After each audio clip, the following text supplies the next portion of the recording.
Hello, all. Welcome back to Castle. Today we are going to talk about Shazam 2 Fury of the Gods. I have seen it. There's going to be no spoilers, but there is a lot that I want to try to talk about in a limited amount of time, so I'm going to probably talk fast.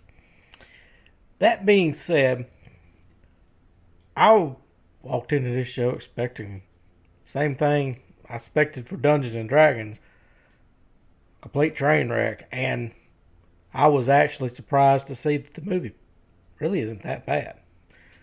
Hold up. I'm getting there. The movie's not perfect by any means. The ending of the movie is pretty weak, and the reason the gods come back to Earth to, I want to say that, do what they're doing, as far as I'm willing to go with it. Kind of light on that too. The explanation for that, well,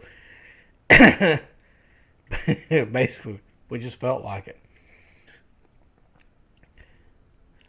All in all,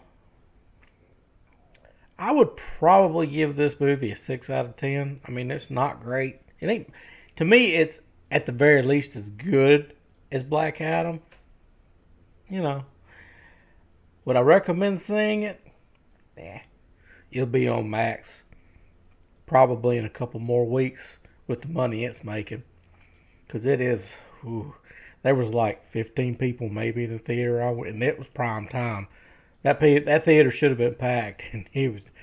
I sit anywhere I want. Warner Brothers has got to be shitting bricks right now. They are about to release the Flash. I know Blue Beetle's next. I don't think that's going to do well either. It might. Who knows? But the Flash has got bigger issues than simply being a bad movie or whatever it's going to be. Mainly Ezra Miller. I'm telling you now, they've got a lot of money invested in that movie. I don't know what the budget is. I don't know how many times it's been reshot, but it's just I am dying to know how much that movie is going to make. I just can't wait for it to drop. Not only that, I mean, Warner Bros. Is losing their shirts right now on DC. They have nobody to blame but themselves for doing what they done. When they got rid of Cavill, that was kind of the moment that it just killed a lot of anticipation for a lot of people. And to be fair, a lot of people, and I know what I'm about to say is controversial.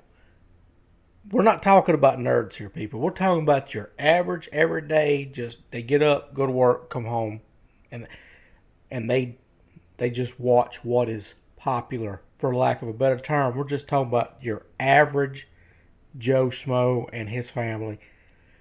They don't see the difference between Marvel and DC. I'm telling you, they don't. I know this for a fact. I'm friends with enough of them. And it didn't help that the comic books crossed over once upon a time, and they know that for whatever reason, which is odd, but I digress. I mean, Shazam could wind up losing Warner Brothers minimum $150 million if it don't pick up.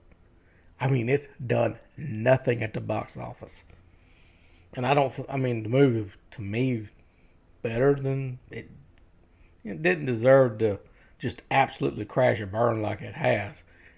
It just shows that nobody is paying DC any kind of attention.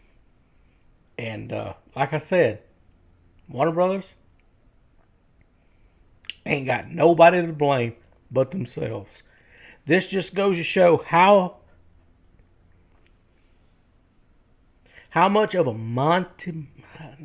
No, I don't know the right word. just insurmountable, maybe, I don't know, task that Gunn has got. It is, Marvel is literally right now just putting it out there on a silver platter. Here, the crown's yours. Just take it.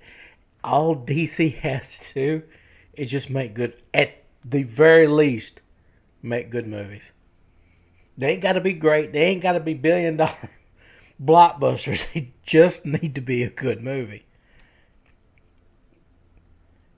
If they, oh God, if they'd have just redone Cavill and just brought it back out, the Superman Returns or the Man of Steel never happened, they still would have made more money than what they're going to do if they screw up.